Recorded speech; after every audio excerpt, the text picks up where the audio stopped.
শ্রীমৎ আচার্য বিবেকানন্দ গোস্বামী সেবাশ্রম বাধ্যতা আমরা এখন ভাগবতীয় বাণী প্রচার করছি, যা ভগবান শ্রীকৃষ্ণ বলেছেন সে কথাই ব্যক্ত হচ্ছে। ভগবান শ্রীকৃষ্ণ বলেছেন, অপি চেত সুদুরাচার ভজতে মামন্যভাগ মধুরেব স মন্তব্য সম্যক বসিতৌ হি সহ ক্ষিপ্রম ভবতি ধর্মাত্মা শস্যচ্ছন্তি নিগচ্ছতি কুন্তেয় প্রতি জানিহি ন মে ভক্ত প্রণশ্যতি। শ্রীমদ্ ভাগবত মহাপুরাণের যে তথ্য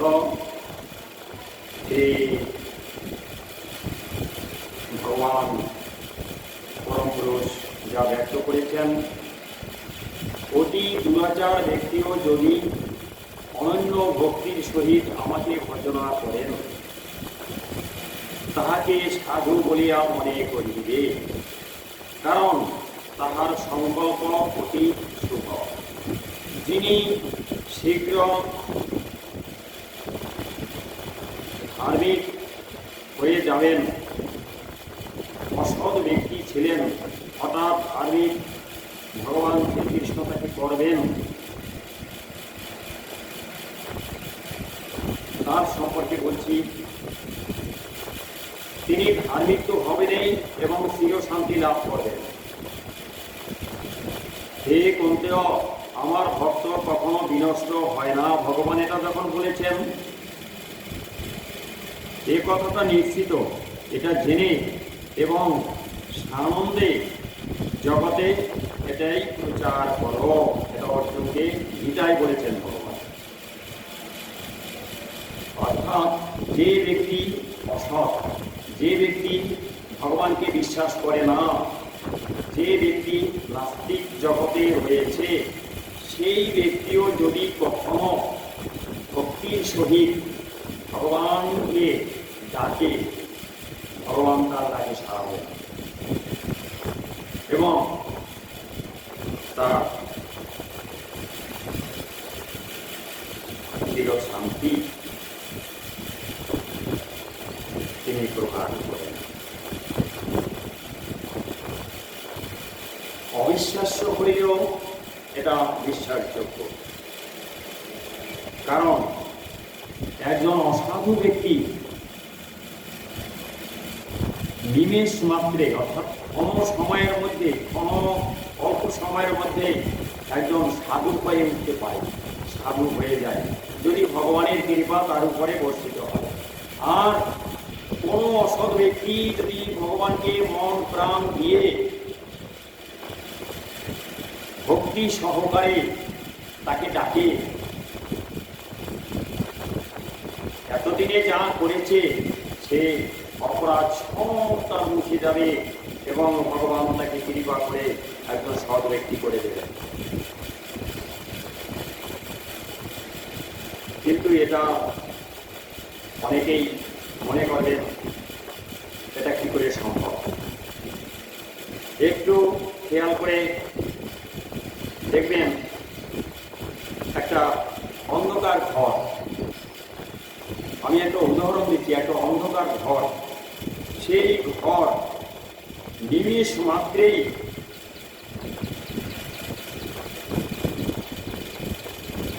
অন্ধকার দূর হয়ে যাবে এবং আলোকে পূর্ণ হয়ে যাবে যদি সেখানে একটা প্রদীপ প্রজ্বলিত করা হয়। একটি অন্ধকার ঘরে যদি প্রদীপ প্রজ্বলিত করা হয়, নিমেষ মাত্রেই, অর্থাৎ কোনো সময়ের মধ্যে সে অন্ধকার দূরীভূত হয়ে যাবে আর গৃহটা আলোকিত হয়ে যাবে। আর একটা উদাহরণ দেখুন, আকাশে মেঘ জমে, তখন অন্ধকার নেমে আসে পৃথিবীর উপরে, কিন্তু যে মেঘ আবরণ আকাশে জমে আকাশকে অন্ধকার করেছিল, সেই মেঘ আবরণ অপসৃত হলে নিমেষ মাত্রেই সূর্য রশ্মিকে জগৎ উদ্ভাসিত হয়ে যায়, সূর্যের আলো আবার দেখা যায়। যদি মেঘটা চলে যায়, মেঘটা না থাকে, অপসৃত হয়, তখন সমস্ত জগৎ সূর্য রশ্মিতে উদ্ভাসিত হয়ে ওঠে, আলোকে পূর্ণ হয়ে যায়। তদ্রূপ যিনি অসাধু ব্যক্তি, তিনি যদি ভগবানকে ডাকেন, ভক্তি সহকারে যদি মন প্রাণ তার উপরে ঢেলে দেন, তখন ভগবান তাকে কৃপা করেন, তিনি সাধু হয়ে যান। আমি আরেকটা প্রমাণ দেখাচ্ছি, উদাহরণ বলছি। কোন এক ব্রাহ্মণ, তিনি পূজা পাঠ করেন, কিন্তু সেই পূজা পাঠ করে করে সারা জীবন তিনি অভাব অর্থ কষ্টের মধ্যে জীবন কাটিয়েছেন। তার মেয়ের বিবাহের সব কথা ঠিক হয়েছে, তারিখ ঠিক হয়েছে, তখন তিনি চিন্তা করলেন বিবাহের জন্য প্রচুর টাকার কথা, তা আমি টাকা কোথায় পাব। উনি টাকার জন্য খুব চিন্তা করলেন, সারা জীবন ভগবানের কাছে বলেছি আমাকে এই অর্থ কষ্ট থেকে তুমি রক্ষা করো, নিষ্কৃতি দাও। তা নিষ্কৃতিও পাননি, অর্থ কষ্ট তাকে ভোগ করতে হয়েছে। এই অর্থ কষ্টের মধ্যে যখন কন্যার বিবাহ তারিখ ঠিক হয়ে গেল, তখন তিনি চিন্তা করলেন কোথায় টাকা পাবো। অনেক সাহায্য সাধনা করে অনেকের কাছে টাকা চেয়েও তিনি পাননি। তখন কোনো এক ভদ্রলোকের কথায় তিনি চলে গেলেন বৃন্দাবন, এবং বৃন্দাবন গিয়ে বললেন সনাতন গোস্বামীর কাছে যে আমাকে কিছু টাকা দিন, আমার টাকার দরকার। সারা জীবন দেখুন ভগবানের কাছে টাকা চেয়েছে, সাধনা ভজনা পূজা পাঠ যা কিছু করেছে, তার একটাই চাহিদা ছিল আমাকে কিছু টাকা দাও, আমার অভাব অনটন রয়েছে, আমার এই দারিদ্রতা যাতে মোচন হয়, তুমি তাই চেষ্টা করো। কিন্তু ভগবান তা করেনি। এবারে সনাতন গোস্বামীর নিকট গিয়ে যখনই সে বলল যে আমাকে কিছু টাকা দিন, আমার অর্থ কষ্ট, আমার এই বিবাহ, আমাকে কিছু সাহায্য করুন, তখন সনাতন গোস্বামী তিনি বললেন, হ্যাঁ আমি আপনাকে টাকা দেব। আপনার কত টাকার দরকার? যে আমার অনেক টাকার দরকার। যত দেবেন তত আমি নেব। তখন সনাতন গোস্বামী তিনি বললেন, নদীর চরে আমি চান করতে যাই, তা কয়েকদিন পূর্বে ওখানে একটা মণি আমি পা দিয়ে মারিয়ে চরের মধ্যে রেখে এসেছি। তা ওই আমার পদচিহ্নটা লক্ষ্য করে সেইখানটা ঘুরলে ওই মণিটা পাওয়া যাবে। আপনি ওই মণিটা নিয়ে চলে যান, আপনার সমস্ত অর্থ কষ্ট দূরীভূত হবে। এবারে সেই ব্রাহ্মণ তিনি কি করলেন, নদীর পাড়ে চলে গেলেন, যেখানে সনাতন গোস্বামী রোজ চান করতে আসেন, সেই ঘাটের কাছে গিয়ে উনি দেখতে পেলেন একটা পদচিহ্ন, আবছা আবছা একটু বুঝে যাচ্ছে। তা উনি সেই পদচিহ্নটার ওখানটা সেই বালি খুঁড়লেন, খুঁড়ে একটা মণি পেলেন। তা মণি যখন পেলেন তখন ওনার মন আনন্দে ভরে গেল। সারা জীবনের সাধনা, সারা জীবন ভক্ত হয়ে ভগবানকে এটাই বলেছিলেন যে ঠাকুর তুমি আমাকে টাকা দাও, তুমি আমার অর্থ যে দুর্বিপাক রয়েছে, অর্থ কষ্ট রয়েছে, দারিদ্রতা রয়েছে, তা দূরীভূত করো। এবারে সেই ইচ্ছাটা তার পূর্ণ হয়ে গেল, খুব খুশি হলেন। এবারে কি করলেন, মণিটাকে জল দিয়ে ধুয়ে পরিষ্কার করে উনি কপালে স্পর্শ করলেন, বুকে স্পর্শ করলেন, একটু চুমু খেলেন, খুব আনন্দের সহিত এটা করলেন। কিন্তু উনি যেহেতু স্পর্শ করেছেন এবং কপালে বুকে স্পর্শ করে উনি চুমু খেয়েছেন, তখন ওনার যথার্থ তত্ত্ব জিজ্ঞাসা, ওনার সেই তত্ত্ব জ্ঞান, ব্রহ্ম জ্ঞান ভিতরে জাগরিত হয়েছে। উনি চিন্তা করলেন, এই মণি প্রচন্ড মূল্যবান সম্পদ, এই মণিকে যিনি পা দিয়ে নদীর চড়ায় পুঁতে রেখে গেছে, পা দিয়ে মারিয়ে, হাত থেকেও না, পা দিয়ে মারিয়ে নদীর চড়ায় পুঁতে রেখে গেছে, সে কোন ধরনের ধনী? যে মণি রে মণি বলে মানে না, সে যে ধনে ধনী, আমি সেই ধন প্রাপ্ত হব, আমি তার কাছে সেই ধন নেব। এই যে মণির স্পর্শে তার ভিতরে যথার্থ তত্ত্ব জিজ্ঞাসা জাগরিত হয়, তার ব্রহ্মভাব এসে গেছে, তার বিকাশ তার মধ্যে দেখা দিয়েছে, তাই তার সব পরিবর্তন হয়ে গেল চিন্তা ভাবনা। আমরা জানি লোহাকে যদি মণির স্পর্শ করানো যায়, লোহা নিমিষের মধ্যে সোনা হয়ে যায়। অসৎ ব্যক্তি যদি ভগবানকে ডাকে, সে কেন হবে না, সেও নিমিষের মধ্যে একদম সৎ ব্যক্তি হয়ে যাবে। অসাধু ব্যক্তি সাধু ব্যক্তি হয়ে যাবেন, অসৎ ব্যক্তি সৎ ব্যক্তি হয়ে যাবেন, কথাটা এখানে প্রযোজ্য। সেই ব্রাহ্মণ, যিনি গরিব ব্রাহ্মণ, তার ভিতরেও সেই সৎভাব জাগরিত হয়ে গেল। ঈশ্বরের সেই পরমতত্ত্ব, সেই ব্রহ্মভাব তিনি প্রাপ্ত হলেন। কেন হলেন? ওই মণি যা সনাতন গোস্বামীর পদ স্পর্শ পেয়েছে, আর সনাতন গোস্বামীর পদ স্পর্শে ওই মণির মধ্যে সেই ব্রহ্মভাব লুকায়িত ছিল। ওই মণিটাই ব্রহ্ম ভাবে ভাবিত ছিল। আর সেই মণি যখন সে বুকে এবং কপালে স্পর্শ করেছে, তখন ওই মণির স্পর্শে তার ভিতর শুদ্ধ হয়ে গেছে, তার ভিতরে যথার্থ তত্ত্ব জিজ্ঞাসা জাগরিত হয়েছে। তাই তিনি কি করলেন? তিনি এটাই মনে করলেন যে আমি এমন মণি আমি তার কাছ থেকে নেব যে মণি এই মণির কাছে তুচ্ছ। অর্থাৎ এই মণিকে যে পা দিয়ে মারিয়ে চলে গেছে, সে যে ধনে ধনী, সেই ধনের কিছু আমি তার কাছে ভিক্ষা দেব। এই ভেবে সেই মণিটাকে তিনি নদীর মধ্যে ছুঁড়ে ফেলে দিলেন। যা সারা জীবনের তার সাধনার চাহিদা, সারা জীবনের সাধনার মূল লক্ষ্য ছিল, আমার অর্থ কষ্ট দূরীভূত করো, আমার প্রতি হে প্রভু তুমি কৃপা করো। এবারে কৃপা করলেন, কিন্তু মণিকে নদীর মধ্যে ছুঁড়ে ফেলে দিলেন।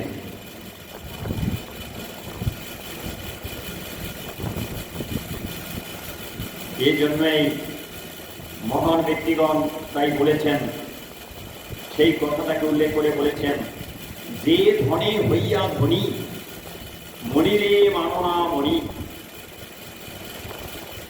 তাহারি খানিক, তার অল্প একটু আমাকে দাও।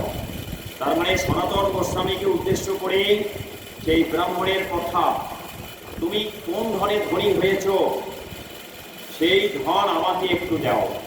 তাই বলেছে, যে ধনে হইয়া ধনী, মণিরে মাননা মণি, মণিকেও তুমি মণি বলে মানছ না, তাহারি খানিক, তার অল্প একটু আমাকে দাও। তাহারি খানিক মাগি আমি নত শিরে, তোমার কাছে আমি মাথা নত করে প্রার্থনা করছি, যাচনা করছি। মাগি আমি নত শিরে, এত বলি নদী নীরে। এই বলে নদীর নীর মানে জল, নদীর এত বলি নদী নীরে ফেলিল মানে নদীর মধ্যে, জলের মধ্যে ছুঁড়ে ফেলে দিল মানে, অর্থাৎ তার মধ্যে সেই যথার্থ ভাব জাগরিত হয়েছে, ব্রহ্মভাব ক্ষণিকের মধ্যে তার মধ্যে আবির্ভূত হয়েছে মনির স্পর্শে। আমি এটাই বলতে চেয়েছি যে অসৎ ব্যক্তি নিমেষ মাত্রে অর্থাৎ অল্প সময়ের মধ্যে সৎ হয়ে যেতে পারে যদি ভগবানের কৃপা তার উপরে বর্ষিত হয়। আর সেই বর্ষিত হওয়ার জন্য তার কি করতে হবে? ভক্তির সহিত ভগবানকে ডাকতে হবে, ডাকলেই হবে। কত সুন্দর কথা বলেছেন, শ্রীমদ ভাগবত মহাপুরাণের মধ্যে উল্লেখ করেছেন, অলং প্রতৈরলং চিত্তৈরলং যোগৈরলং মখৈ অলং জ্ঞানর কথা পরে ভক্তিরে কইব মুক্তিদান। অর্থাৎ ভক্তিবিহীন কিছুই হয় না। ভক্তির সাথে যুক্ত হয়ে যদি ঈশ্বরের নাম গুণগান করা যায় তাহলেই তার কৃপা বর্ষিত হয়। কত সুন্দরভাবে বলেছেন, অলং ব্রতৈরলং, তুমি ব্রত পালন করো, উপবাস থাকো, যতই ব্রত পালন করো তার মধ্যে তোমার ভক্তি সংমিশ্রণ করে নাও। যদি সংমিশ্রণ না করো কোনো কাজ হবে না। অলং ব্রতৈরলং তীর্থৈরলং, যদি তুমি তীর্থ ভ্রমণ করো এবং সেখানে যদি তোমার কোনো বিশ্বাস না থাকে, ভক্তি না থাকে, তাহলে তোমার সকল বৃথা হবে। অতএব তোমার ভক্তিকে সাথে রেখে তুমি তীর্থ ভ্রমণ করো, সেখানে যা কিছু দেখবে, যা কিছু শুনবে, সব তুমি ভক্তির সহিত নিরূপণ করো। অলং ব্রতৈরলং তীর্থৈরলং যোগৈরলং মখৈ, যোগ করো, তপস্যা করো, নাম জপ করো, ধ্যান করো, কিন্তু তার সাথে ভক্তি মিশ্রিত করে করো, ভক্তির সহিত সব করো, তাহলেই তোমাকে ভগবান কৃপা করবেন। যোগৈরলং মখৈ অলং জ্ঞানর কথার পরে ভক্তির কইব মুক্তিদান। যদি তোমার ভক্তি মিশ্রিত না থাকে কখনোই মুক্তি হবে না, তার কৃপা তোমার উপরে আসবে না। অতএব তুমি ভক্তি মিশ্রিত করে সব করো, ভক্তির সহিত সংযুক্ত থাকো।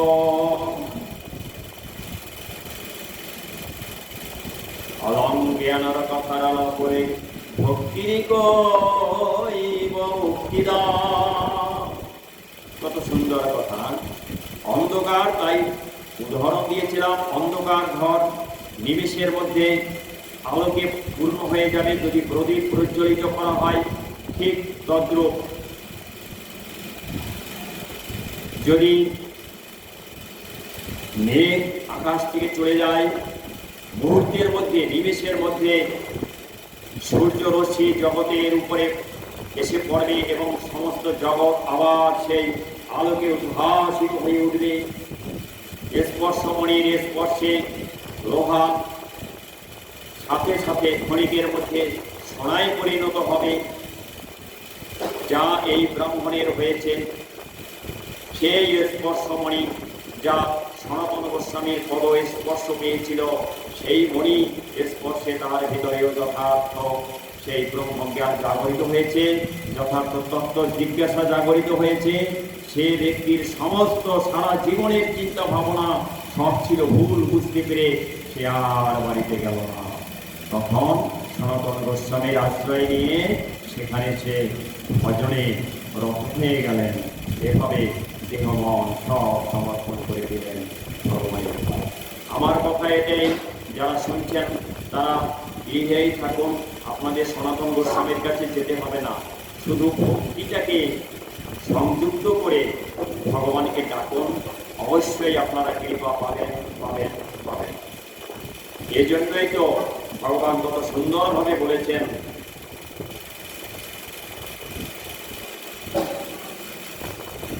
মাং হি পার্থ ব্যাপাশ্রিতং যেপি সুপাপজনয় স্ত্রী অবশ্যস্তথা শূদ্রস্তে অপি জানতি পরাং গতি। অর্থাৎ হে পার্থ, পার্থ মানে অর্জুন, নিকৃষ্ট জনবা ব্যক্তিগণ অর্থাৎ নিচু কুলে জন্মগ্রহণ করেছে বলে তারাও ভগবানের কৃপা লাভ করতে পারে। ক্ষুদ্র প্রাণী, হীন প্রাণী, তারাও যদি ভগবানকে ডাকেন, ভগবান তাদের ডাকে সাড়া দেবেন, তার কাছে কেউই পর নয়। তাই বলেছে স্ত্রী বৈশ্য ও শূদ্রগণ আমাকে আশ্রয় করে শ্রেষ্ঠ গতি লাভ করে, আমার কাছে কেউই ছোট নয়, সকলেই আমার কাছে সমান। একটু ভক্তি মিশ্রিত করে আমাকে ডাকলেই আমি তাদের কৃপা করি। কত সুন্দর কথা বলেছেন, তাই তো তার নাম হয়েছে মধুসূদন, কৃপা সিন্ধু। কত সুন্দর ভাবে বলেছেন, হা কৃষ্ণ করুণা সিন্ধু দীনবন্ধ জগৎ পতে গোপেশা গোপিকাকান্ত রাধাকান্ত নমস্তুতে। হরে কৃষ্ণ হরে কৃষ্ণ হরে কৃষ্ণ, জয় রাধে জয় রাধে জয় রাধে। আমি অন্য প্রসঙ্গ বলব, এটা এই প্রসঙ্গটা অন্যভাবে আমি ব্যাখ্যা করবো। আমি এখন রাখছি। হরে কৃষ্ণ।